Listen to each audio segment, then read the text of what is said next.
Hey everyone, how is your Friday going? Hopefully you're enjoying yourself.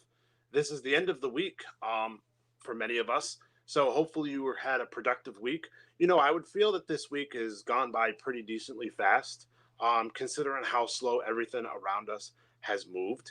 Um, if you're joining us through Facebook, there's a link to join us. So if you want to step into the conversation, if you want to share your insights about talking business tonight, we're going to have not so much of a structured show, but pretty much kind of like a structured enough show that it's actually going to be totally different than what you've seen me do um, on Facebook or on YouTube. So, a lot of stuff happened this week. And, as we review the week, we all wonder, like, what's going to happen? What's going to happen next? In these uncertain times, we have so many different things that are going on. And let's be honest, and I have to be perfectly clear, everybody is almost in the same boat as you. There might be like probably maybe 20% of the people who have an essentials job who are still working, such as first responders, healthcare workers, all those people, plus people I haven't even mentioned, like janitors that clean the hospitals, all that stuff. So please take a moment to thank people that help us keep everything going. Those are obviously what we consider essential workers. I want to give a big shout out to my neighbor.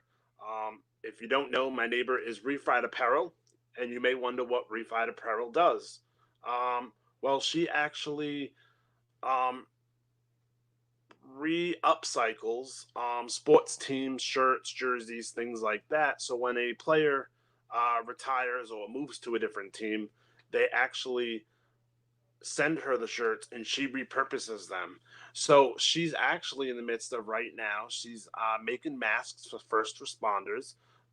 And she actually had donated a bunch to the New Bedford Fire Department, EMS, and first responders and stuff like that.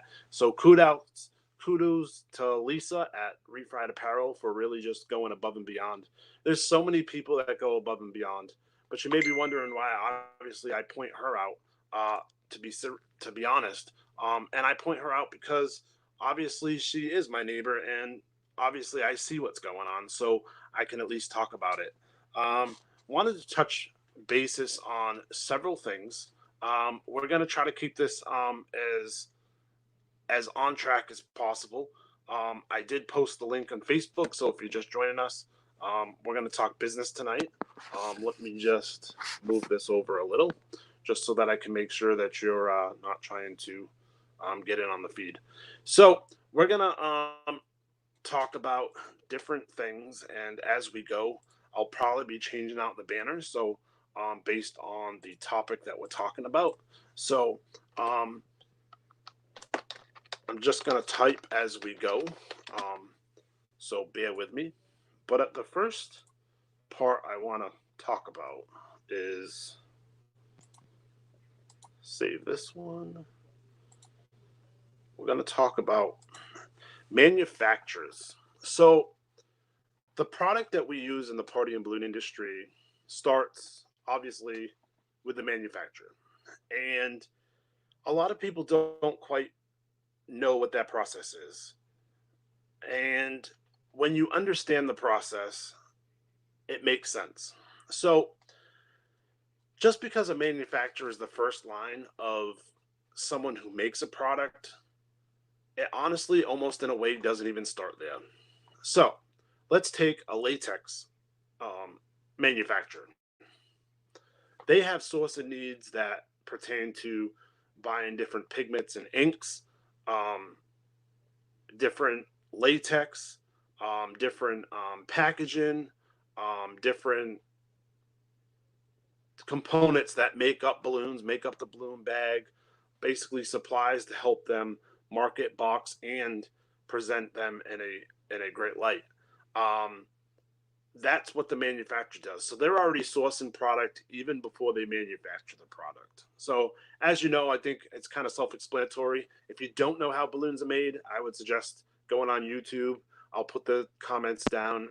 I'll put a link in the comments below in regards to how balloons are made. And so it's a very unique process to see how balloons are made. I suggest you check that out if you'd like to. That's on YouTube. how it's made, balloons, and there's a whole YouTube video on it. Uh, I also want to say manufacturers sometimes, and as you know now, manufacturers are retooling machines, retooling equipment that can still do other things, such as you're hearing how Ford is going to help with a ventilator, and you're hearing all these things. The reality is, all those machines need to be retooled to the specification of what they're doing. So it's not really an easy fix, because what you're really doing is you're moving the production line and you're changing the production line to be something totally different. And it's hard enough to be able to reprogram that. So you have to picture in your head for a moment, these computers have already been programmed to make vehicles, for example, especially in the Ford case, and now you're actually trying to make other things that the same software and the same equipment can do, but you have to program them in, and you need a programmer to do the job. And without the programmer, then you have no assembly line. So it's very important that you understand that. And sometimes it's not things that can be fixed right away. So, for example, I don't know when it's going to be. It could be now. I don't know. Correct me if I'm wrong. But big brands, such as Pioneer Balloon Company, Cadix Patalic, and Jamar, and all those companies. It's very possible that they could be retooling their own equipment right now and actually looking to manufacture plastic gloves. Believe it or not. No, it sounds like a crazy thought, but we have to think about our immediate needs. For me, I live in Massachusetts, and apparently a bunch of equipment, PPE equipment, has been ordered, but it hasn't arrived. So the reality is, we need to try to make more of it as much as possible. So what they'll do is, so the Defense Act, or whatever it's called, will allow the government to be able to retool and um, purpose factories that are making things similar to what they need. So I think it's just going to be a matter of time before um, the latex balloon companies step up to the plate, because I mean that's the reality. But it does. It takes a little time to get the process going. You're running a different, maybe a different latex. Maybe it's thinner, thicker, depending on how it goes. So there's slight elements that differ. I mean, obviously they're generally the same, but they're different. So once you go from a manufacturer point, um, you have to remember that now there's a distributor. So now, once the company has sold to the distributor's job is obviously to sell the product. um, and you'll notice that sometimes companies sell direct. Sometimes companies, such as manufacturers, sell direct. But generally, a lot of companies still use a distributor. It's kind of funny because here in the US, um, the major balloon companies do not sell directly to the end user, and they don't necessarily sell to um, the party store or the balloon decorator. So those that goes into a distributor, and so the distributor actually houses product to ship to customers. Um, it can be a magnitude of items. I mean, we're not just talking balloons. It can be quite a different amount of stuff. So it can be balloons, it can be tires, it can be medical supplies. I mean, it goes on and on. And then from like distribution as a distributor, your next our next line that we have um, is the business. This is the business that will use the products that the distributor sold you. So now we've literally gone to the manufacturer, and now we're down to the distributor, and now it's going to the business. So now we have, oh, that's wrong. Let's see here. So now we have the business. So that's such, the business is basically you. That is the balloon party store. That is the balloon decorator. That is the balloon twister here. Um, that's selling the product to ultimately the end user. And the end user ideally is the last person who's receiving it. So that's what we call the end user. So now we talked about the manufacturer, we've talked about the distributor, and now we've talked about the business. So we have a flow going where it's manufacturer, um, distributor, business, and now, lastly, obviously, um, end consumer. Just typing that in real quick. So then you have the end consumer. So it's a kind of a weird cycle because you think about this. The end consumer is the person who actually kind of really helps dictate how the economy works. And so what you really have here is the end consumer.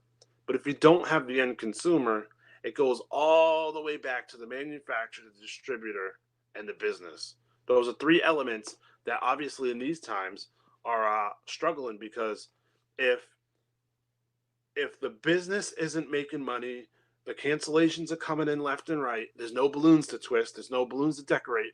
There's no balloons to fill with helium.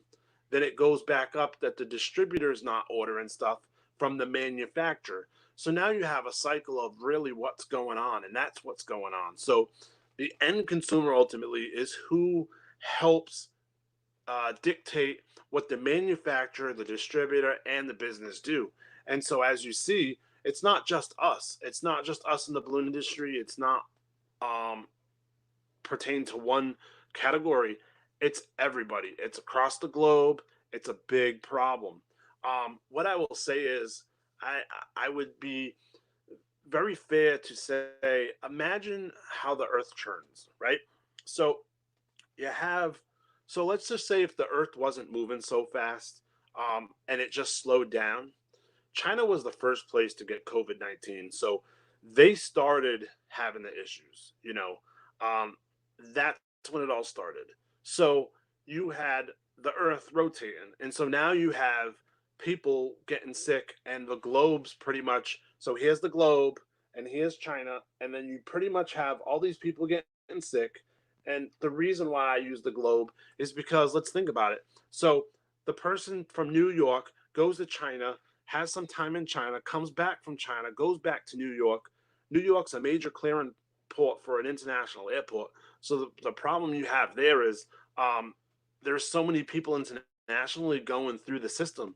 So that's why the U.S. is trying to restrict everything now from being moved. So basically, you're moving that globe and moving all these people around in a pattern that literally, because let's face it, uh, once it hit China, I mean, it started spreading towards Europe and Italy and in England and now here in the U.S. But what I can say, and I'm very confident in this, because our practice is any box coming from anywhere is wiped down with sanitizer spray, and we take utmost care of making sure that there is no contact with stuff still on the surface. So we do the best we can, obviously, given what we have, to disinfect everything, no matter what it is.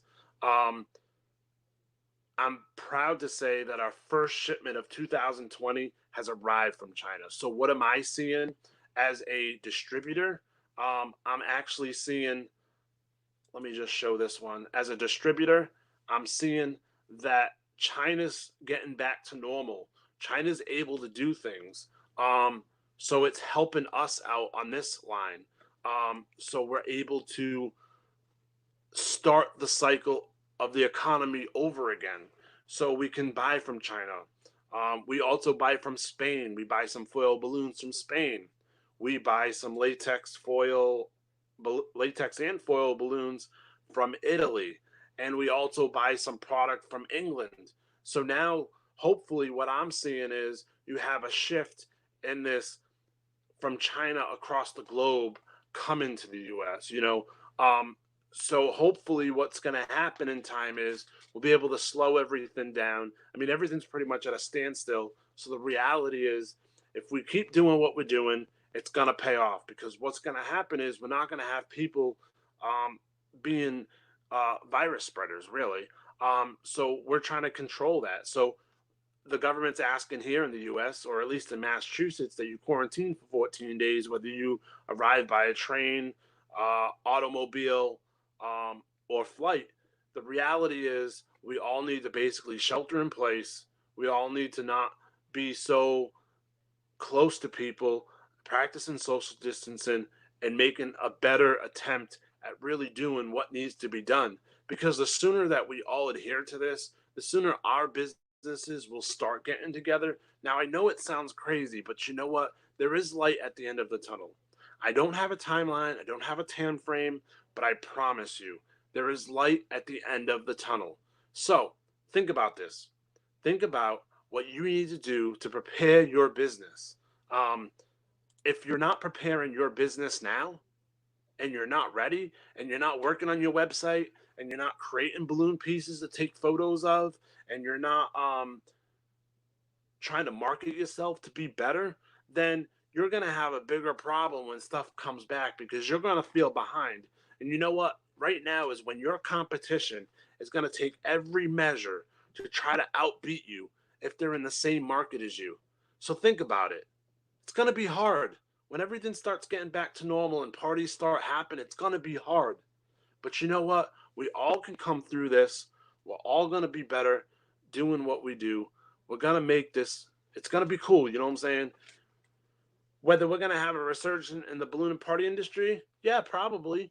Um, but we'll see what happens. I mean, all the people who literally have missed their holiday feel gypped. Let's be honest. If you had a birthday, did you feel gypped? Did you feel like you couldn't go out to the restaurant? Maybe you have a ritual that happens every year. All those things count into what's going on. So you got to ask yourself, wow, will I be partying again? Absolutely. People love to party. Let's be honest. It's a big industry in the party industry. Huge. So, here's what I can say. Just take it easy, take it day by day, listen to what the authorities have to say. Don't stress yourself out. Like, the worst thing you can do is stress yourself out so that it shows and that literally it reflects your business responses to people and it makes other people feel stressed out as well. Spread positive messages of joy. Interact with the customer. Have a plan. If you haven't checked out some of my videos that I've interviewed balloon people, please do. There was some great videos. Josh had a great insight about Josh Clark from Houston, Texas. He had a great idea. If you have a deposit and you're applying it to someone else's party down the road, he's actually been offering an amount of money to make it worthwhile. So let's say that that's $20. You're adding a value of $20 onto, but it's really off the cost of your hourly rate. Think about these things. It just makes so much sense to try to communicate with the customer, make sure that you're doing the best you can, and just always, always make sure that you think about what you're responding to before you do. Sometimes we're so rational, we're so upset, we're so stressed out, we're so mad, we just don't respond in the way we should. Hey, you know what? Let's be honest.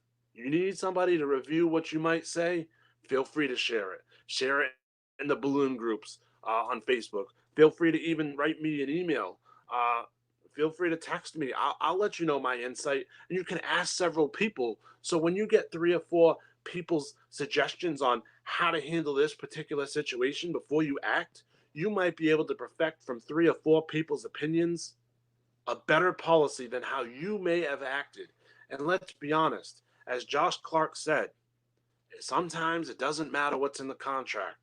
If you just did one thing differently, how would it prevent you from getting that terrible review? Because if you could have, by a small margin, not have paid much more to get a happy customer, then that's what it takes sometimes. I know. I used to have a party store, and people used to always try to return stuff and always try to make it about, like, oh, I can get it cheaper on Amazon. So I get it. But you know what? You're not Amazon. You got to do business the way you do business. And so, in closing, I'd just like to say that I hope you all have a great weekend. I hope you all practice social distancing. I hope you get some fresh air tomorrow. Sunday's not supposed to be so good here in Massachusetts, at least. And just listen, we all are in this together. And if any one of us can help each other, it's the balloon industry. So I ask you, please, if you can, help someone learn something, help them. Here's what I'm offering you. If you'd like, I'm offering branded videos to help you and your business free of charge. You can set up an appointment with me. I'm not charging for them. I'm not looking to make money off of them. I'm looking for you to be able to connect with your customer when everything's said and done to be perfectly good. So, have a great weekend, and I'll talk to you soon.